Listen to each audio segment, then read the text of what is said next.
नमस्कार दोस्तों, स्वागत है आप सभी का मोटेश स्टडी के ऑफिशियल यूट्यूब चैनल में। सीटेट रीट संविदा वर्ग 3 एग्जाम की तैयारी कर रहे हैं तो चैनल को सब्सक्राइब कर लीजिएगा और बेल बटन को जरूर ऑन करना है। डिस्कस करेंगे। देखिएगा, पर्यावरण अध्ययन के अंतर्गत एनसीईआरटी से आपका यह एक मॉक टेस्ट है। 25 प्रश्न लिए हैं। 25 में से आप कितने सही कर पाते हैं कमेंट बॉक्स में ज़रूर बताइएगा अपना स्कोर। वीडियो को अंत तक ज़रूर देखिएगा। पहला प्रश्न आपका क्या कहता है? धरती माता है और मैं उसका पुत्र हूं, यह भाव निम्न में से किस पर्यावरण क्षेत्र के अंतर्गत आता है? प्राकृतिक पर्यावरण है, सामाजिक पर्यावरण है, मानवीय पर्यावरण है या आर्थिक पर्यावरण है? बताइएगा। तो देखिए, जब भी आपका संबंधों की बात करें तो यह आपका सामाजिक पर्यावरण को दर्शाता है। बी ऑप्शन यदि आप टिक कर रहे हैं तो बिल्कुल सही जवाब है आपका। यह कथन आपका पूछा गया है पहले। नेक्स्ट देखिएगा, प्रभावी शिक्षण के लिए जब छात्रों को छोटे छोटे समूह में बांट लिया जाता है तो यह विधि कहलाती है। क्या करना है? प्रभावी शिक्षण या इफेक्टिव टीचिंग जिसे हम कहते हैं।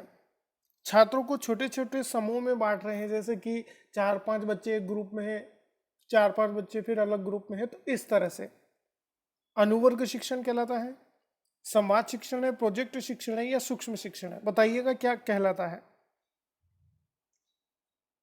तो प्रभावी शिक्षण के लिए देखिएगा, छोटे छोटे समूह में छात्रों को बांटना। अनुवर्ग शिक्षण पहला ऑप्शन यदि आप टिक कर रहे हैं तो बिल्कुल सही है। अनुवर्ग शिक्षण कहता है कि जब भी आप बच्चों को प्रभावी शिक्षण के लिए तैयार कर रहे हैं या अच्छे से उनको शिक्षा प्रदान करना चाहते हैं और छोटे छोटे समूहों में विभक्त कर रहे हैं, तो यह अनुवर्ग शिक्षण के अंतर्गत आता है। नेक्स्ट देखिएगा, Laxmibai national college of physical education कहाँ स्थित है? झांसी में, ग्वालियर में, पटियाला में या लखनऊ में? बताइएगा। तो बिल्कुल सही है, Laxmibai national college of physical education आपका ग्वालियर के अंतर्गत है। बी ऑप्शन टिक करिएगा। नेक्स्ट देखिएगा, पर्यावरण की प्रकृति, ध्यान से सुनिएगा। पर्यावरण की प्रकृति पुस्तक के लेखक कौन है? के सैमुअल, हैटनर, एंड्री गाउंडी या हेम्बोल्ट? बताइएगा। तो बिल्कुल सही जवाब है आपका। पर्यावरण की प्रकृति देखिएगा, हम्बोल्ट के लिए जा रहे हैं। डी ऑप्शन बिल्कुल सही है। नेक्स्ट देखिएगा, एक बालक जो संतुलन, सुथरेपन और स्वच्छता का अनुपालन करता है तो यह सूचक है कि बालक यहां पर रुचि में संबंधित है, अभिवृत्ति का वो परिचय दे रहा है, प्रशंसा करनी चाहिए उसकी, या मूल्यों को बढ़ावा देना? बताइएगा। तो यहां पर देखिएगा, संतुलित है, संतुलन को बढ़ावा देता है, साफ स्वच्छ आता है, सुथरेपन को वो आपका महत्वता देता है, स्वच्छता का अनुपालन करता है या उनको पूर्ण रूप से मानता है। तो यहां पर बालक की प्रशंसा होनी चाहिए। सी ऑप्शन यदि आप टिक कर रहे हैं तो बिल्कुल सही जवाब है। नेक्स्ट देखिएगा, आवास निर्माण में समूहीकरण से क्या तात्पर्य है? बताइएगा, समूहीकरण क्या होता है? ऑप्शंस पढ़िए। तो बरामदे की बेहतर व्यवस्था है, कमरों की बेहतर व्यवस्था होनी चाहिए, शौचालय की बेहतर व्यवस्था, या इनमें से कोई नहीं? तो देखिएगा, आवास निर्माण में समूहीकरण से तात्पर्य है कि कमरों की बेहतर व्यवस्था हो, जो रूम है आपका, जो रूम है उनकी बेहतर व्यवस्था होनी चाहिए। आया समझ में? बी ऑप्शन यदि टिक कर रहे हैं तो बिल्कुल सही जवाब है। नेक्स्ट क्वेश्चन देखिएगा, केंद्रीय प्रदूषण नियंत्रण बोर्ड की स्थापना कब हुई? वेरी वेरी इंपॉर्टेंट क्वेश्चन कहेंगे। तो यहां पर सही जवाब अपना होगा 1974 के लिए। सी ऑप्शन यदि आप टिक कर रहे हैं तो बिल्कुल सही है। नेक्स्ट देखिएगा, पर्यावरण के प्रति जागरूकता का शुद्ध ज्ञान होता है, ये किससे हम पर्यावरण के प्रति जो जागरूक है हम उसका शुद्ध ज्ञान है बालक को, इसका पता लगता है।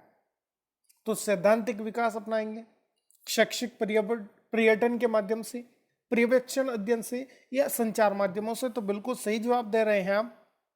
बी ऑप्शन के लिए जाएंगे, शैक्षिक पर्यटन के माध्यम से पर्यावरण के प्रति जागरूकता का हमें पता चलता है। समझ में? बी ऑप्शन टिक करिएगा। नेक्स्ट देखिएगा, क्वेश्चन कहता है विश्व में जल संकट का कारण क्या है। तो देखिएगा ज्यादातर जो जल संकट है वो नगरीकरण के माध्यम से हुआ है। पहला ऑप्शन यदि आप टिक कर रहे हैं तो बिल्कुल सही जवाब है। नेक्स्ट देखिएगा, ब्रह्म समाज की स्थापना किसने की, बताइएगा। तो बिल्कुल सही जवाब है राजा राम मोहन राय, पहले ऑप्शन के लिए जा रहे हैं तो बिल्कुल सही जवाब है। नेक्स्ट क्वेश्चन है वेरी वेरी इंपॉर्टेंट, विश्व प्रकृति दिवस कब मनाया जाता है। तो बिल्कुल सही जवाब है 3 अक्टूबर को।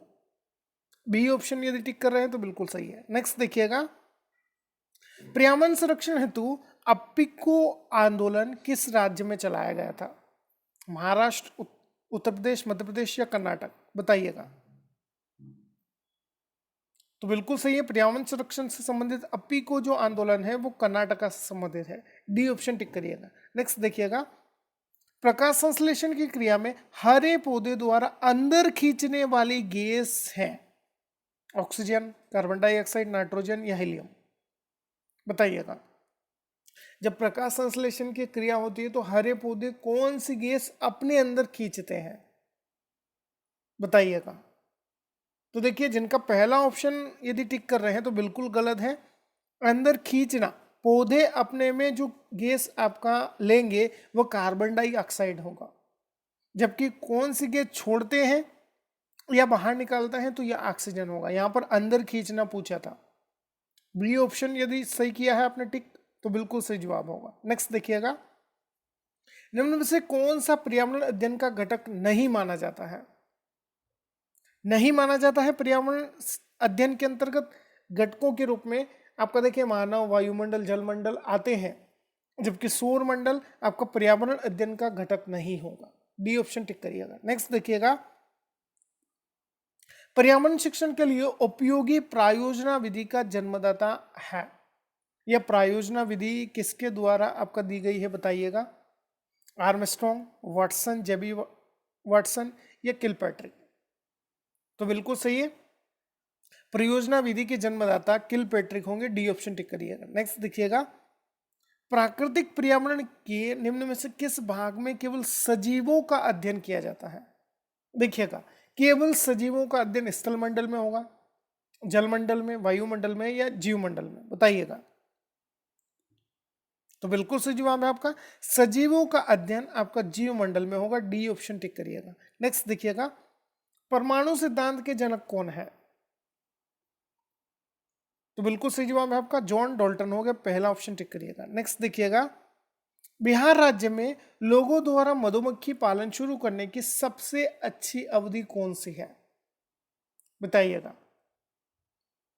तो बिल्कुल सही जवाब है, देखिए मधुमक्खी पालन आपका बिहार राज्य में आपका व्यापक क्षेत्र पर होता है, तो ये आपका अक्टूबर से दिसंबर का आपका समय होगा।